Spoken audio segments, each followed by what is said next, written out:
लड़के और एक लड़की थी। राजा ने सातों लड़कों का विवाह करवा दिया था। एक दिन राजा शिकार करने गया और वह जब शिकार करके वापस आ रहा था, रास्ते में उसकी मृत्यु हो गई। पिता के मरने के बाद सातों भाइयों के सिर पर पूरे घर और राजपाट की जिम्मेदारी आ गई थी। एक दिन सातों भाइयों ने एक काम के सिलसिले में बाहर जाना पड़ा। सभी ने अपनी पत्नियों से बोला कि हमारी बहन का अच्छे से ख्याल रखना, इसको किसी भी चीज की कमी नहीं होने देना। सातों पत्नियों ने बोला ठीक है। उसके बाद सातों भाई चले गए। भाइयों के जाने के बाद लड़की की भाभियों ने उससे बहुत काम करवाने लगी। सबसे छोटी वाली भाभी उससे काम नहीं करवाती थी, बल्कि जो 6 भाभियां थी उससे बहुत काम करवाती थी। एक दिन की बात है, शाम हो गया था। बड़ी वाली भाभी ने कहा जाओ जंगल में लकड़ी लेकर आओ। लड़की ने रस्सी मांगा। भाभी ने कहा बिना रस्सी के जाओ। वो मन में सोच रही थी कि भला बिना रस्सी के कैसे लकड़ी लेकर आऊंगी। वो जंगल में गई, उसने लकड़ी एकत्रित किया और बैठकर रोने लगी। तभी एक सांप आया। उसने लड़की को रोते देखकर पूछा कि क्यों रो रही हो। लड़की बोली कि मेरी भाभी इंतजार कर रही होगी कि मैं लकड़ी लेकर आऊं तो वो खाना बनाए। मेरे पास तो रस्सी नहीं है, तो मैं ये सारी लकड़ियां कैसे बांध कर ले जाऊं। सांप ने बोला कि बस इतनी सी बात है, मेरे ऊपर लकड़ी लाकर रखो। लड़की ने वैसा ही किया और सांप ने लकड़ी को लपेट लिया। उसके बाद लड़की फिर सोच में पड़ गई। सांप ने बोला कि अब क्या हुआ। लड़की बोली कि तुम्हें अगर मेरी भाभी देख ली तो तुम्हें मार देगी। सांप ने बोला कि चिंता मत करो, मुझे लेकर आंगन में छोड़ देना, मैं नाली से निकल जाऊंगा। लड़की सांप की बात सुनकर खुश हो गई और उसने घर की तरफ निकल पड़ी। वो कुछ देर बाद लड़की घर आ गई। उसे घर जाने में रात हो गई थी। उसके देर से आने की वजह से उसकी भाभी ने उसे खाना नहीं दिया। उसे बहुत मारा पीटा। लड़की बेचारी रोते रोते सो गई। फिर अगले दिन उसे एक चलनी दिया और बोला कि जाओ पानी लेकर आओ। लड़की नदी के किनारे जाकर भरने की कोशिश कर रही थी, परंतु सारा पानी गिर जा रहा था। वो बैठकर रोने लगी। तभी अचानक एक मेंढक आया और वो लड़की को देखकर पूछा क्यों रो रही हो। लड़की बोली कि मैं पानी भर रही हूँ, लेकिन सारा पानी चलनी से नीचे गिर रहा है, क्योंकि चलनी बहुत सारे छेद हैं इसमें। मेंढक ने उसे एक उपाय बताया और बोला कि बस इतनी सी बात है। उसने अपने सारे मेंढक को बुलाया और उस चलनी में बैठ गया और बोला कि घर ले जाकर बाल्टी में रख देना, हम सारे मिलकर उस बाल्टी में पेशाब कर देंगे और बाल्टी भर जाएगी।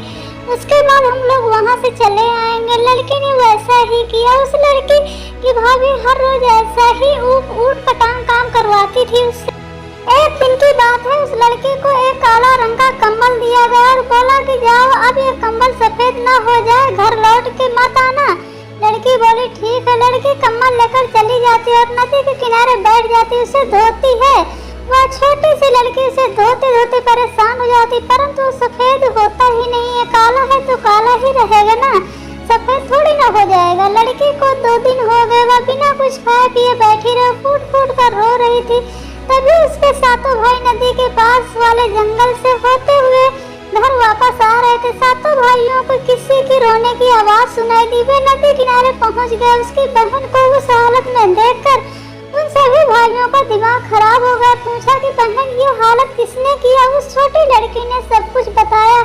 उसके बाद सातों भाइयों ने बहन का साथ लेकर घर गए और बहन को बाहर ही कहीं छुपा दिया और बोला कि जब तक हम में से कोई न आए यहाँ कहीं मत जाना तुम। इसके बाद वो घर के अंदर चले गए। सारी पत्नियां पति को देखकर इतनी खुश होती हैं, पूछो मत। कोई पानी लेकर आती है तो कोई पंखे से हवा देती है। तभी एक भाई बोला कि मेरी प्यारी बहन कहाँ है, दिखाई नहीं दे रही है, कहाँ गई है। तभी एक भाभी बोलती है कि यहीं पर कहीं खेल रही होगी। तुरंत दूसरी भाभी बोली अभी दूध चावल खाकर तो गई है, यहीं कहीं खेल रही होगी। तभी एक की पत्नी बोली कि आप लोग पहले खाना खाइए, वो आ जाएगी। एक भाई बाहर जाता है और अपनी बहन को अंदर ले आता है और अपनी पत्नी से पूछता है कि यही दूध भात खाई है, अगर खाई होती तो ये हालत नहीं होती। मेरी बहन की क्या हालत हो गई है। सारी पत्नियां कुछ नहीं बोलती हैं। अब छोटी लड़की बोलती है कि सबसे छोटी वाली भाभी ने कुछ नहीं किया, बल्कि सारी भाभी ने बहुत सताया और काम करवाया।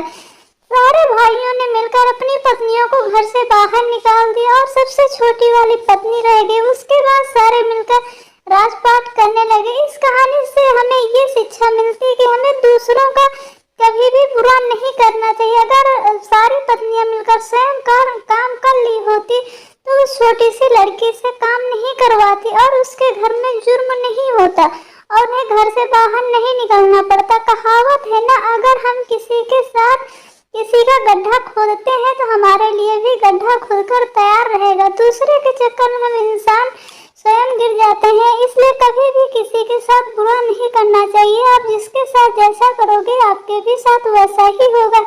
इसलिए इंसानियत को जिंदा रखें और इंसान बने। और आपको ये कहानी कैसी लगी? अगर अच्छी लगी तो प्लीज़ लाइक शेयर सब्सक्राइब जरूर करें। धन्यवाद कहानी देखने